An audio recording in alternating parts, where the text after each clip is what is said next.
Ya, pemirsa, terima kasih Anda masih bersama kami dan kami masih membahas terkait dengan uji prestasi SEA Games 2017. Pak Cipto, untuk cabang olahraga yang menjadi unggulan di SEA Games tahun ini apa? Ya, jadi selama hampir 2 tahun, itu persisnya 1,5 tahun, kita sudah mapping, kita sudah petakan. Itu ada 3 klaster itu, Pak. Pertama yang kita sebut lini utama, itu ada 21 cabang olahraga yang sangat-sangat berpeluang menyumbangkan medali. Dari 21 cabang olahraga itu 13 cabang olahraga individu. 2 dari cabang bergu dan 6 dari cabang bela diri. Oke. Itu. Dari cabang individu itu jadi tulang punggung kita, kayak atletik, renang, kemudian panahan, archery, kemudian Ini bukan cabang-cabang yang dihilangkan sama Malaysia ya, bukan ya? Ini yang kita itu. 21 cabang olahraga. Itu bisa menyumbangkan sekitar 46 medali emas. 46 medali emas. Kita ya fokus kita sekarang ke cabang-cabang ini. Cabang bergu banyak, tapi kita hanya yang kita lihat hanya 2 yang berpeluang medali emas. Maaf kata ini. Satu volleyball putra. Walaupun kemarin peringkat 4 di level masih kalah sama Korea, Jepang sama Kazakhstan. Tapi di Asia Tenggara saya kira volleyball sangat potensi untuk menembus medali emas. Yang satunya lagi futsal putri. Futsal putri? Futsal putri Indonesia. Nggak nyangka ini. Betul-betul merupakan kejutan, tapi futsal putri sangat berpeluang. Ini dari olahraga bergu. Karena olahraga bergu ini yang pesonanya lebih besar dari olahraga individu. Kalau sepak bola? Sepak bola itu lagi lah. Kita tahu betul ya. Kita tahu paham betul bahwa tidak ada yang lebih memiliki daya pukul selain olahraga sepak bola ini. Gitu. Nih kalau bolehlah kita urutan keberapa di SEA Games, tapi sepak bola juara itu pride-nya beda itu. Jadi boleh kita hilang semua, tapi kalau sepak bola, dan itu biasanya finalnya beberapa saat sebelum penutupan. Sehingga perhatian semuanya akan tertuju. Kita mendorong, mendoakan, dan mengharap sepak bola betul-betul bisa perform dengan baik. Baik, Pak Cipto, sebelum kita lanjutkan dialog, ini ada penelpon. Ya, pemirsa. Selamat siang, Pak Marolop. Ya, selamat siang. Ya, Pak Marolop, silakan, ada yang ingin disampaikan. Ini suaranya agak dikencengin sedikit. Ini pendapat saya ya. Ini kan, ini SEA Games ini kan kayak jenjang ya. Di nasional kan ada PON. Kemudian SEA Games, Asian Games, dan puncak dari itu adalah Olimpiade, ya kan? Yang kalau saya sih, menurut saya kita tidak perlu mengejar juara umum. Tapi bagaimana dari SEA Games ini, ya kan, kita bisa menghasilkan atlet yang nanti bisa diandalkan dalam tingkat Asia dan dunia. Kalau menurut Pak Marolop, maaf saya potong. Kalau menurut Pak Marolop, apa yang harus menjadi target atau tujuan dari SEA Games yang akan diikuti di Kuala Lumpur?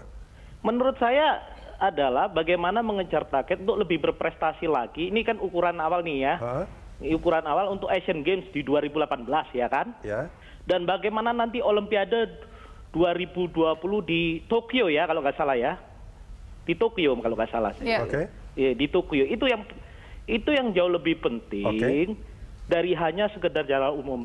Saya jadi ingat ya, kemarin Singapura aja itu schooling, perenang kan, bisa mengalahkan Michael Phelps tuh. Di nomor 100 meter gaya kubu. Mungkin Pak Ian Sitobarang tahu itu siapa Michael Phelps kan. Sudah sampai seperti itu Singapura itu. Sementara kita masih berkutat di bulu tangkis ya. Itu perlu diperhatikan cabang-cabang Olimpik ya. Terima kasih, selamat siang. Selamat siang Pak Marolop dari Jakarta. Terima kasih banyak Pak sudah bergabung bersama kami di Livestock.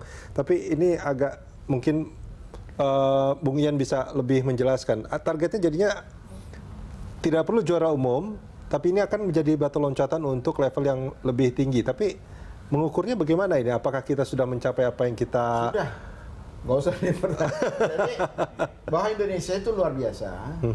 Tahun 88, kita sudah pertama kali sudah merebut medali perak Olimpiade.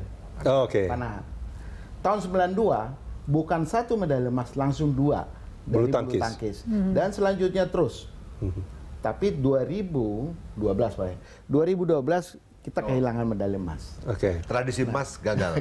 Jadi Itu di Rio dikembalikan lagi, Pak. Di Rio dikembalikan dengan medali emas dari pasangan Butet sama Tantowi.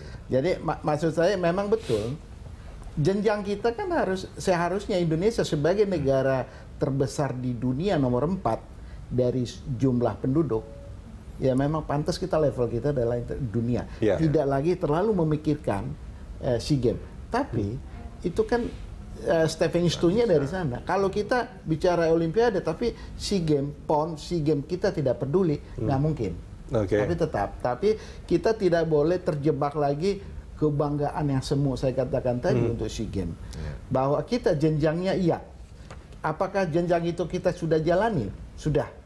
Dan kita sudah terdaftar di level dunia Olimpiade bahwa Indonesia adalah selalu masuk level dunia, masuk peraih medali emas. Hanya saja masih kurang banyak variasinya. Masih dari cabang bulu tangkis. Ada 3 kita raih medali Olimpiade. 1 pertama dari panahan, kedua bulu tangkis dan angkat besi. Nah seandainya bisa 10 cabang dan 10 medali emas, itu udah luar biasa. Dari 250 juta orang di Indonesia, masa sih? Kan gitu pertanyaannya. Tapi jangan bicara nominal, jumlah. Tapi bicara adalah dana. Ini menarik, maksudnya dana ini gimana? Dengan dananya kurang, ya seperti Pak Cip tadi mengatakan, ya level keberapa sih olahraga? Tadi ada idiom mengatakan bahwa Indonesia Raya dan Merah Putih berkibar hanya 2 di internasional. Pertama kunjungan presiden, kedua Indonesia juara di sport. Luar biasa. Tapi ini kalau bicara soal dana tadi, Dora dan juga Pak Cip, sebetulnya kalau kita membandingkan dengan negara-negara tetangga kita, apakah memang kita jauh investasinya di bidang olahraga ini atau bagaimana sebetulnya? Ya, kalau kita bandingkan dengan negara-negara Asia Tenggara saja, berapa yang dikeluarkan oleh Singapura, oleh Malaysia, oleh Thailand untuk mengembangkan olahraga prestasi, kita masih kalah. Dan masih jauh angkanya ya, Pak Cipta. Hanya begini ya. Termasuk Vietnam. Vietnam hampir sama dengan kita. Jadi akhirnya itu semuanya pilihan, Pak. Ya, karena olahraga ini membutuhkan investasi yang sangat besar. Jadi dan uang itu bukan tidak terbatas, uang itu terbatas. Sehingga prioritas itu menjadi sangat penting, Kalau ada beberapa masyarakat menginginkan kita itu perform di Olympic Games, jadi kita harus betul-betul seperti Pak Yan bilang tadi, pilih olahraga, cabang-cabang olahraga yang segmennya masih longgar, pilih yang marketnya masih longgar. Kalau kita mau investasi kan pasarnya kita cari pasar yang nggak jenuh, atletik, kemudian renang, itu sudah jenuh, nggak mungkin lagi kita bisa terobos masuk ke pasar itu. Tetapi olahraga-olahraga lain yang sesuai dengan kita, angkat besi di kelas rendah, kelas-kelas ringan, tinju, bela diri, karate, yang kelas-kelas ringan saja. Kemudian bulu tangkis atau pingpong yang memang sesuai dengan karakter Asia, panahan, tidak memerlukan tuntutan dominan dari fisik, dan lain-lain. Itu kan harus dipilih, dan milihnya pun tidak gampang. Itu sudah dilakukan belum? Harusnya sudah. Artinya belum? Pemerintah memprioritaskan. Anggaran bukan tidak ada, anggaran itu ada, tapi tidak banyak. Sehingga harus betul-betul diprioritaskan secara tajam kepada cabang-cabang yang memiliki peluang tinggi untuk di-develop. Ya, artinya itu sudah dilakukan belum? Dilakukan. Sudah ya? Dilakukan. Artinya kalau sudah dilakukan, sebetulnya kita sangat bersaing dong. Ya, oleh karena kita kan lihat bahwa ada cabang-cabang olahraga yang membiayai sendiri keberangkatannya ke SEA Games. Karena memang tidak ada. Artinya cabang-cabang itu belum masuk di radarnya pembinaan pemerintah. Pak Cipto, kalau soal investasi kita belajar dari negara-negara tetangga, apa yang bisa kita ambil dari mereka, Pak? Ya, jadi gini, Indonesia ini 100% dana olahraganya itu diambil dari APBN. Negara-negara lain tidak. Negara-negara lain tuh punya lotre. Jadi ada pundi-pundi lain, ya, lotre. Dana masyarakat juga ini. Dulu kita pernah kan? Ya, tapi ya, kan itu sudah diharamkan dulu, kan? Pak. Kita bicara yang sekarang. Itu nggak ada, pundi-pundi lainnya itu nggak ada. Dengan dana lotre yang tadi, itu pengelolaannya lebih longgar. Kalau kita bicara APBN, pengelolaannya tuh lebih ketat, lebih keras, lebih jelimet.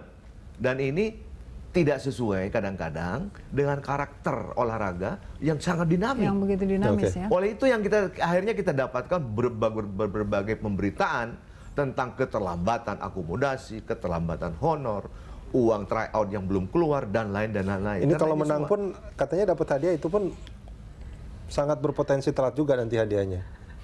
Tentang apa, Pak? Kalau misalkan menang dapat medali emas, ya. bonusnya Pak. Begini. Saya tuh sudah dekat dengan atlet kita itu patriot. Saya garis bawah ini. Bonus itu bagi mereka memang perlu, tapi bukan tujuan.